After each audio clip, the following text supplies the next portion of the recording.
Will he finish the story? It's Islam Makhachev defending his lightweight title, arguably the best pound-for-pound fighter in the world, against arguably one of the most beloved fighters in the world, El Diamante himself, the pride of Lafayette, Louisiana, getting a title shot on June 1st. And he's kind enough to join us right now. There he is, the man himself, DP. How are you, Dustin? How are we feeling? Oh, this is so big. How's it going? Thank you for joining us. My guy, what's up, man? Feeling good, bro. It's going great. I just got back from the gym, showered up, jumped on here with you, but everything's going great. Appreciate you joining us. Thank you so much. I have been dubbing this your opportunity to finish the story. Do you have any idea what I'm referring to when I'm saying that? Like where I'm getting that from? It obviously pertains to you, but do you know why I'm saying that? I mean, I feel like just because of the career I've had, how the ups, the downs, the roller coaster ride, the getting title shots, working my way back up over and over again, like full circle here, back at another title shot. Just, it's an incredible story if I can finish it this way. Okay, so that's all 1,000% correct. But the reason why that comes to mind, that slogan comes to mind, is because I'm also a big pro wrestling fan, as you may know, DP. And there's a guy named Cody Rhodes, whose father was Dusty Rhodes, who never won the WWE title. He passed away, unfortunately, and he just beat Roman Reigns to win the belt at WrestleMania, and the whole thing was, will he finish the family story? Will he finish the story? And that was the whole thing leading up, him against The Rock, all this stuff. You may have seen some of it on social media. And so now I feel like this is the real version of that. This is Dustin's chance to finish the story. Minus the family lineage. It's just me out here throwing these things around, bro. Let's go. It's just me out here. It's a great story, and I love the fact that you're getting this opportunity. And so could I ask, like, we spoke to you on the Monday after the St. Denis fight in Miami. Did you know that night walking out that your next fight would be for the belt? No clue. No clue. They asked me a bunch of times, you know how we do all the press and sit down with DC through the fight week. So I got asked so many questions that week, but one that kept coming up was, how close do you see yourself to being back at another title shot? And I told them honestly what I felt. I feel like with the career I've had, and like I said before too, I'm not being boastful. With the career I've had, I'm one big win away, one big finish away from getting the title shot. That's how I felt, and I guess I was correct. And so, when did you find out that this was on the table? Hunter started texting me Saturday of 300. Oh wow! He actually called me and said, "Hey, as soon as Arman beat Charles." He started while they were fighting, before they were fighting, he was texting me. Then he called me. He said, "Hey, the fight just ended. I'm walking to the locker room right now." You know, I was doing a viewing party up in Connecticut at the Mohegan Sun, and he's on the phone saying, I'll call you back. Give me like 1 hour. I'll call you back or text you to let you know." And he went in Arman's locker room and said, "Hey, you're next. The fight's, you know when it is." And I understand too from Arman's side, bro. You just do an 8-week training camp. You go out there and fight. You win. You haven't even had a chance to process everything, and you're in the locker room taking off your shorts and gloves and cup, and your boss comes in and says, "Hey, you ready to go again in 6 weeks or 5 weeks, whatever it was at the time?" You have to jump back in training camp. Your body's kind of beat up, you know, and you're guaranteed the next title shot. I understand that, you know. And I saw Arman on the mats today at the gym and wrestling practice.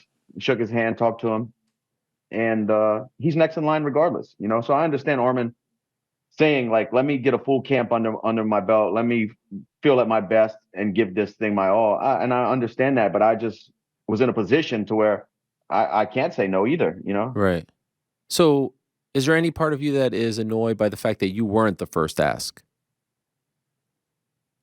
No, I mean, they're trying to keep the division moving. You know, they've got these young guys. I've had my shots.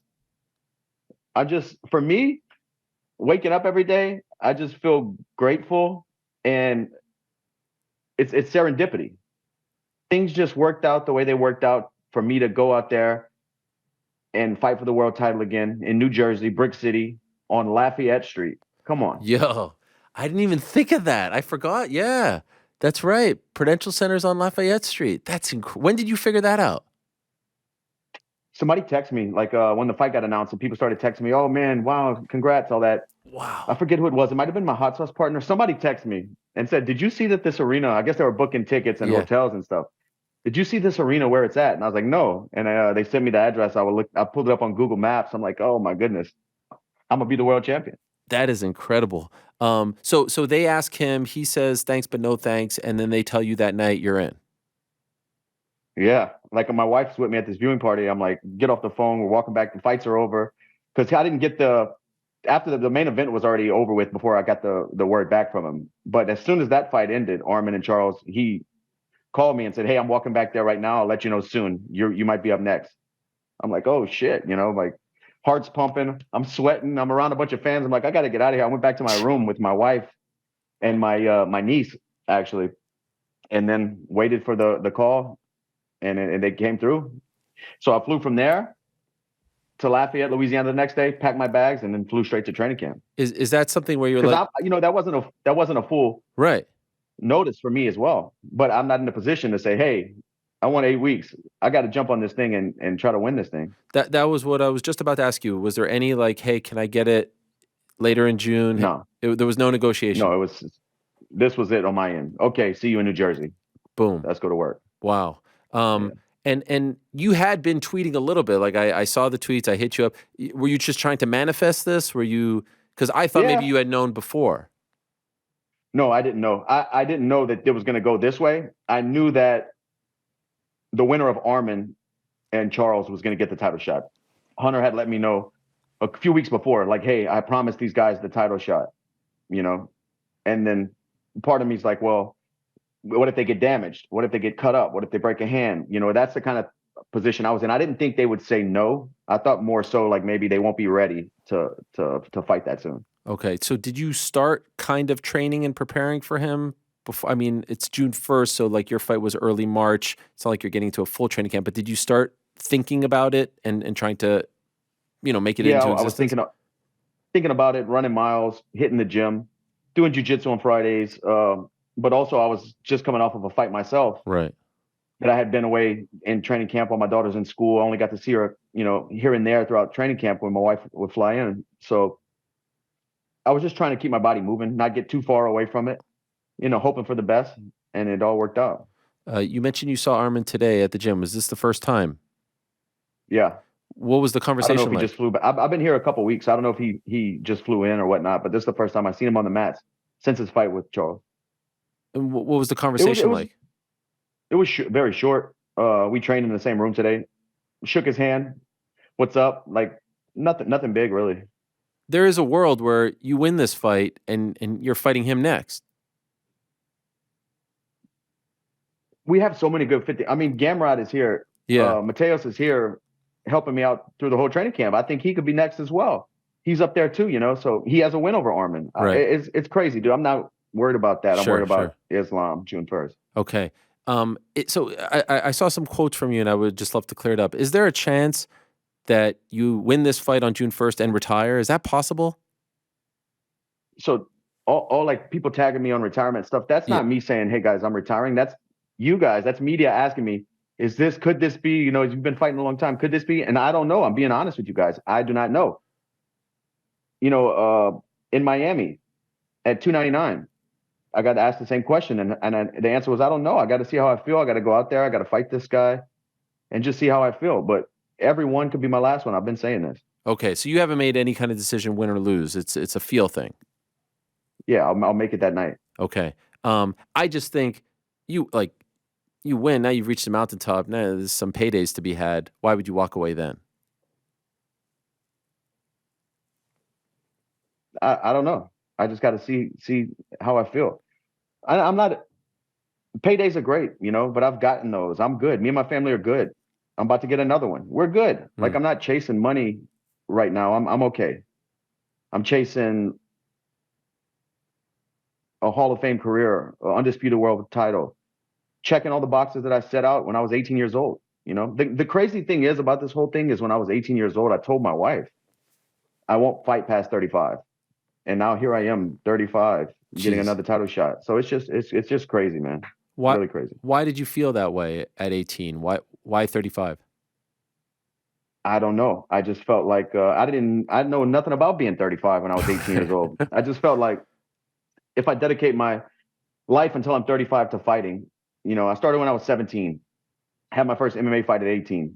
If I dedicate that long to fighting, after fighting, I'll have a whole nother life to live. Like I want to walk away from the sport. I don't want the sport to retire me. That was just my mindset young. And but now here I am at 35. I'm like, I don't want to stop. I love this. We'll see. We'll see. It's interesting because you've taken us on this journey for so long, and now to see, like, I'm thinking back to July, which wasn't even a year ago, post Gaethje, and how upset you were after that fight. If I would have told you, yeah, this is going to work out to the point where less than a year later you're fighting for the belt, honestly, would you have believed me? No, not in the mindset and the space I was in then. No, I thought it was the end of the world then. But just keep grinding like I've always done, and things work themselves out. It's all about perseverance, man. I said that a long time ago. It's true. You just got to keep dusting yourself off, getting better, learning, growing, and good shit will happen if you work hard and you're committed.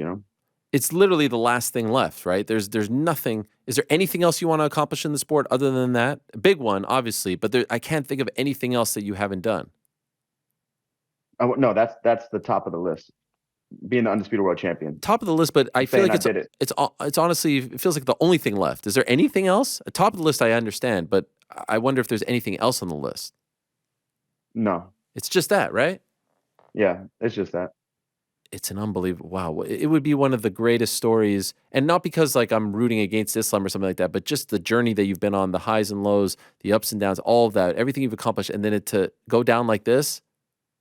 Right. And I understand the threat in front of me June 1st. The pound for pound #1 guy. Khabib's pupil, if you want to say. Like, I understand the challenge against me, but man, what a way to finish a story. You can't write a book or a movie, and if I pull this off and you write a book or a movie and make people think it's real, it's like a real life Rocky story. But I'm that guy to do it. I 100% believe in myself. I think and believe and feel every night when I go to sleep that I'm going to be the world champion June 1st. Do you think Islam respects you? I kind of feel like some of the stuff he says, he might not be. Right. That's why I'm asking. But Ariel, no, but I'm going to put my hands on this guy. I'm coming in there to hurt him. Yeah, this is my last shot. Mom spaghetti. Let's go. Are you putting that pressure on yourself? Do you believe this is 100% unequivocally your last chance at a UFC title? When I lost to Charles and I was at the press conference and I was being asked this same question, I said, I believe in myself still. If I have it in me, if I have the want to grind and do it again and climb the mountain again, I'll do it. And I did it. I think I'm capable of anything, bro. If I commit myself, and I can do it again. I know I can. I can do anything, but that's not the plan. That's not the goal. The goal is to do it now and finish this story, bro. And by the way, I love. Can you put that on a shirt? Your merch store has been great. Can we get a finish the story shirt? I mean, I feel like it's right there. Can we get that with the diamond or something? I don't on the house. Can you print that so I can buy it? I'll get one made for you, and I'll send it over. You can wear it June 1st. Okay, perfect. The stuff that he's been saying, what has irked you? What has bothered you the most? I haven't really been keeping up a whole lot, but when I was at the gym, Mike Brown told me, he said, man, I think this guy might be underestimating your jiu-jitsu and underestimating how dangerous you are. And I think what he's referring to is an interview of Islam saying this is an easy fight for me. Mm-hmm. I was tagged in a bunch of stuff on Instagram and Twitter. Well, that's where I see a lot of the info of him saying that. And dude, I don't know, maybe he goes about all fights like that, but I can finish and beat anybody at 155 pounds in the world. I really believe that. And he doesn't have to believe it. I'm the one who has to believe it. I'm the one who has to go out there and beat his ass. I can do that. How did you feel after the Benoit fight? Like, were you banged up from training camp? Were you banged up from the fight? Not from the fight. Training camp, I was banged up a little bit. I hurt my ribs a couple weeks before with Gamrot. He was getting ready for RDA, so we were pushing each other pretty hard. I kind of hurt my rib a little bit, but other than that, I was, feeling pretty good. The reason I asked that is like how much time did you need to take off? And it's a relatively short training camp, right? You found out on April 13th. it's not the shortest of all time, but the fight is on June 1st. So did you feel by the time April 13th came, like, were you 100%? Were you ready to start the training camp, or did you still need a little bit more time? No, I felt like I didn't have time to waste. That's what I felt like. I need to get to work right now. And I took my wife and daughter on a snow trip to Aspen, and got to decompress a little bit. But also that was on the back of my mind, is like it was a cloud above me thinking about it every day. So I was doing the things I thought I needed to be doing to be in position to get in shape to take advantage of this opportunity. It's not like 2 weeks in the gym, my cardio is ready to fight. I'm ready to go. I build that up pretty quick and never really lose it. I didn't allow myself to get too heavy. That was one of the main things, is like, don't, because immediately after a fight, after a long training camp and a weight cut and a victory like that, you want to eat and drink beer and kind of just live life and decompress, man. So I didn't do that as much. Beating Islam, arguably the number one pound for pound fighter in the world, is a tall, task in its own right. How do you just focus on that and not every interview you're going to do is about the legacy, about the story, is about everything, the highs and lows. How do you not add all of that to the task as well, right? Like that's a tough enough thing as it is. The legacy stuff just adds to it. How do you not put that on your shoulders come June 1st? After really in the last few years, I've been taking these fights in like a different mindset. But after the Gaethje loss, just the way I process things and go through life, I think I'm in a different spot, man. I'm just taking it one day at a time. I feel good. I'm putting myself first, and that's it, dude. I just need to go out there and fight. I've been doing this a long time. I know how to fight. I know how to wrestle. I know how to beat these guys. I just have to execute June 1st, be myself, be prepared, and let it, the outcome is going to happen. I just need to focus on right now. Every day waking up, putting my feet on the ground, and just being thankful to be here, man. You watch a lot of film on him? I've only watched film on him first week of camp when I got here. My coaches came to my condo. We watched his last maybe 5, 6 fights, broke some stuff down, and kind of started scheduling the training camp on what we thought we saw and needed to be working on. Could I ask what openings you're seeing? I mean, dude, he doesn't have. I mean, Right. he really doesn't have a whole lot of openings. Seems super heavy on top, great control, good kicks, obviously great wrestling, a lot of really good body locks and trips against the fence. Not traditional wrestling like blast doubles and collegiate wrestling. A lot of Greco stuff, trips, body locks. Seems very, very strong. But I'll find out when I get in there. That's the beauty of this. Do you think at this point he is as good or better than Khabib was when you fought him? Oh man, I think his submission game, jiu-jitsu wise, is a little bit more versatile than Khabib's was. Khabib had some chokes that he did really well, but Islam's, putting himself in, you could say, bad positions, going for arm bars. Maybe he loses a position, but he trusts his wrestling to get it back. I think he's a little bit more of a threat jiu-jitsu wise in scrambles, but I think his striking is better than Khabib's. Yeah. And so we just mentioned Gaethje. Is there any part of you that feels bad for Gaethje that this all kind of panned out where he's not even fighting for the belt?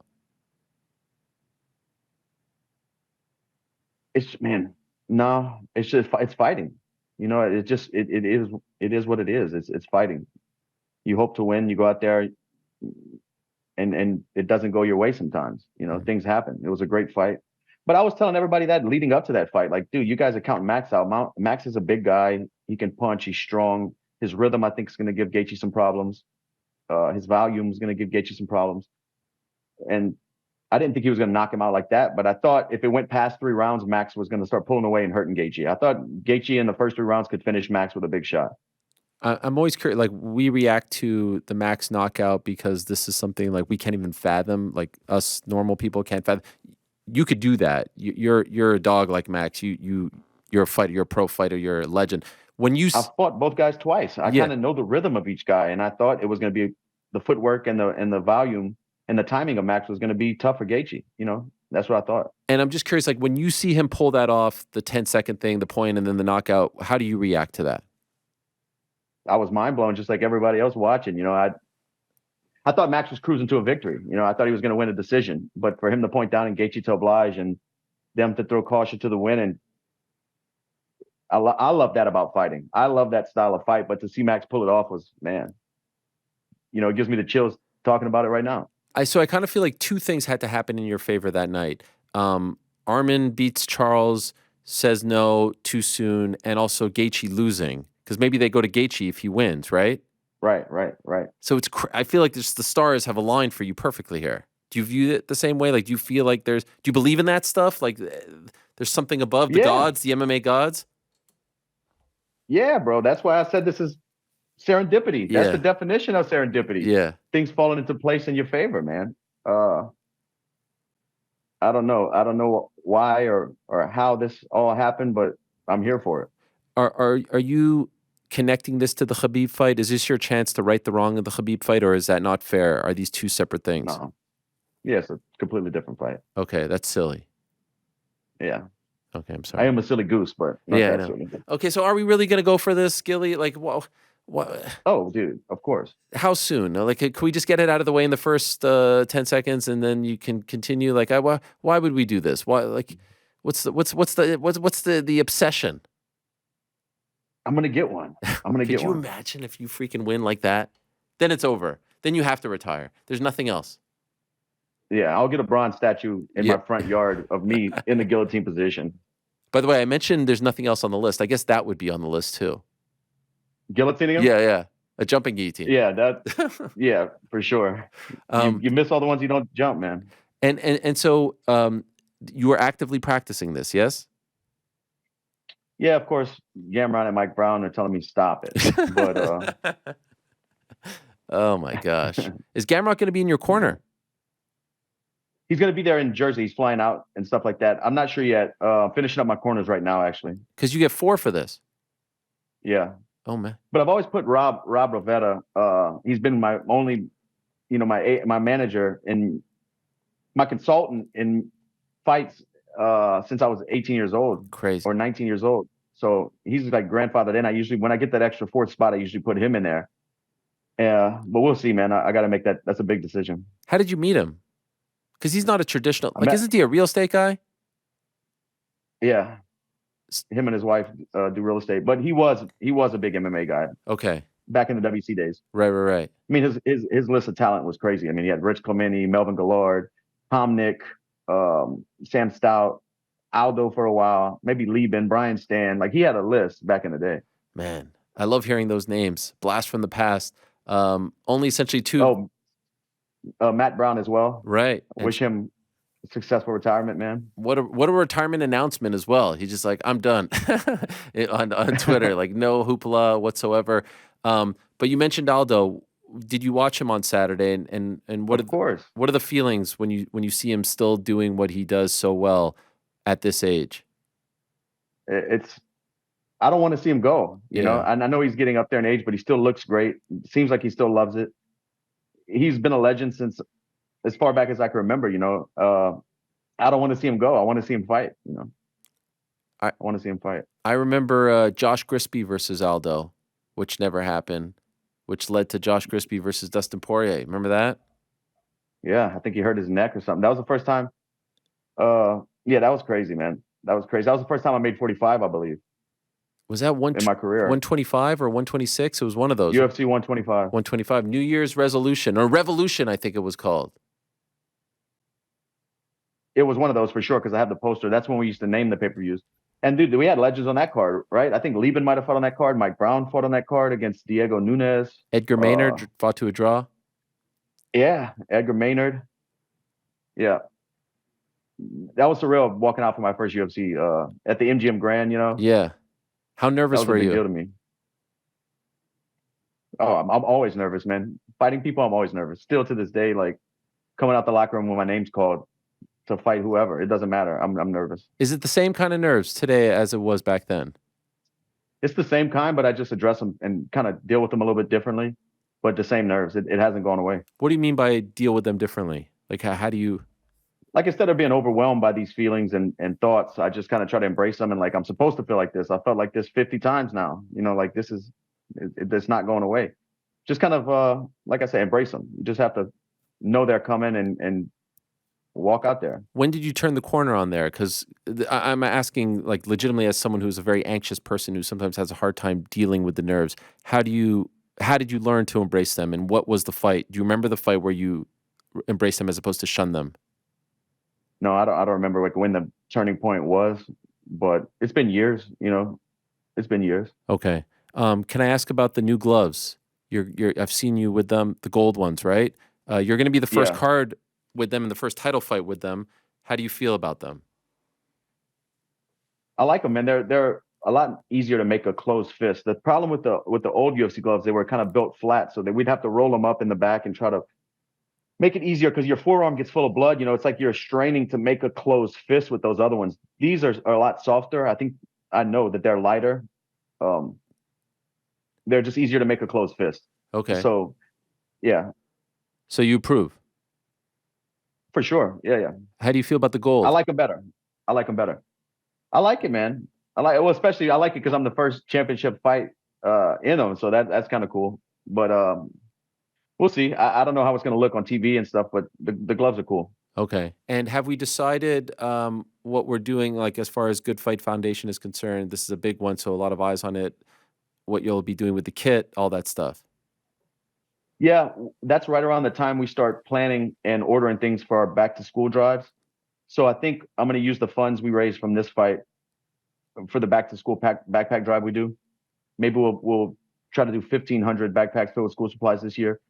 And we're still finishing up the food net goal as well, raising 50K for them. Bud Light and Schilling Distribution jumped on board with that back home in Louisiana. So, things are moving along and growing.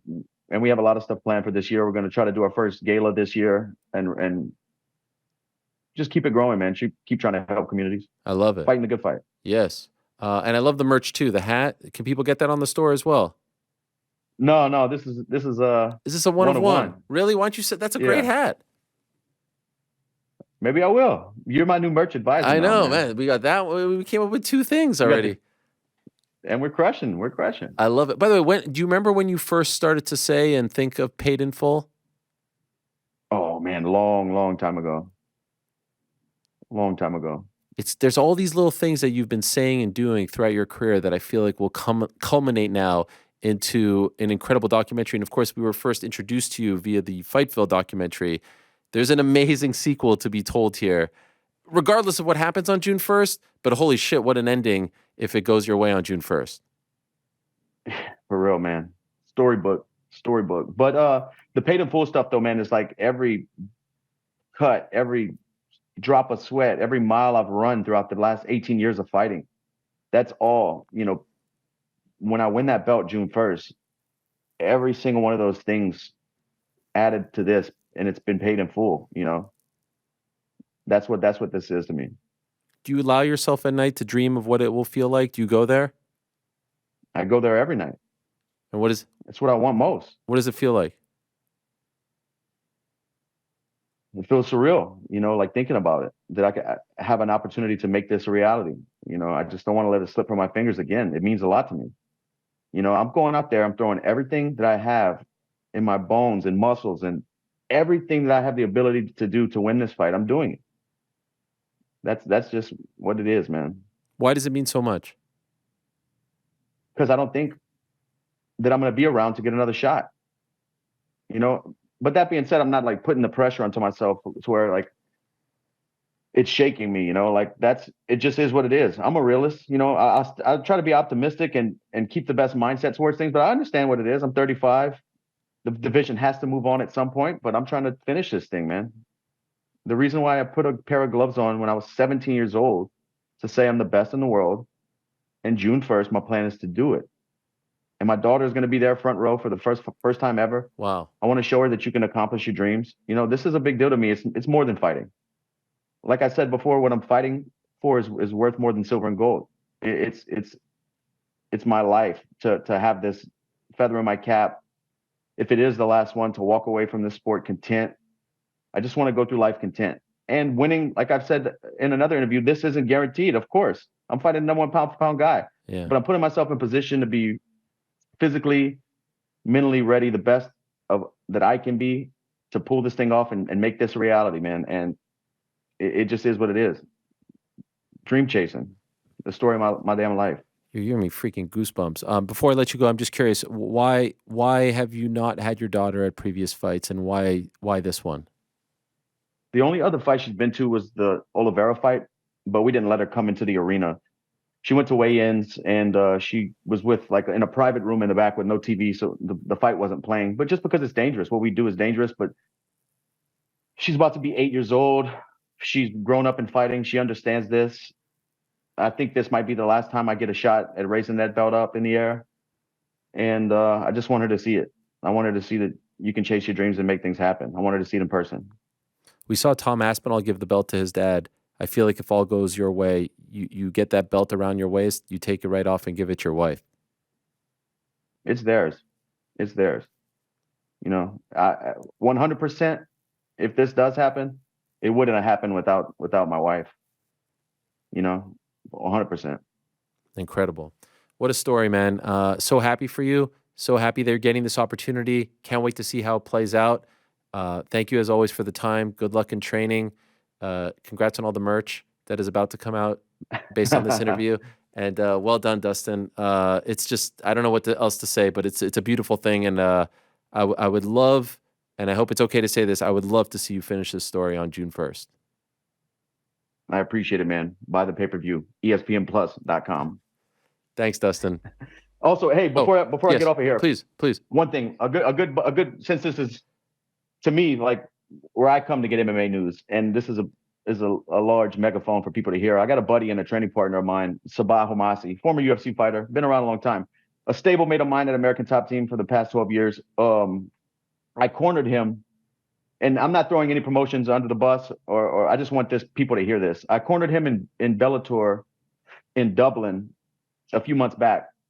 He had an injury where he was stuck out in there for a while. He ended up having to have surgery, right? This is in the process of Bellator selling to PFL. Anyway, he stays out there, flies home when they allow him to. He had broken orbital. He has to have a surgery, right? So he's chasing them around trying to get the surgery taken care of. They tell him to pay for it and he'll be reimbursed. My guy pays for it, has surgery, gets a plate put in his eye, and is never being reimbursed. And he's running and getting, you know. Damn. This guy came out as fighters. When we're fighting for these promotions, these big promotions, you know, like the main ones, it's not even a thought. We're taken care of medically, right? When things happen. And in his case, it didn't happen. And he's still chasing money that he came out of pocket and paid for his surgery. I don't know who needs to hear this. I don't know if this falls on PFL, this falls back on Viacom, or if they're playing volleyball back and forth with the bill. But my guy needs to be taken care of. He paid for a surgery that happened because of an injury in the fight.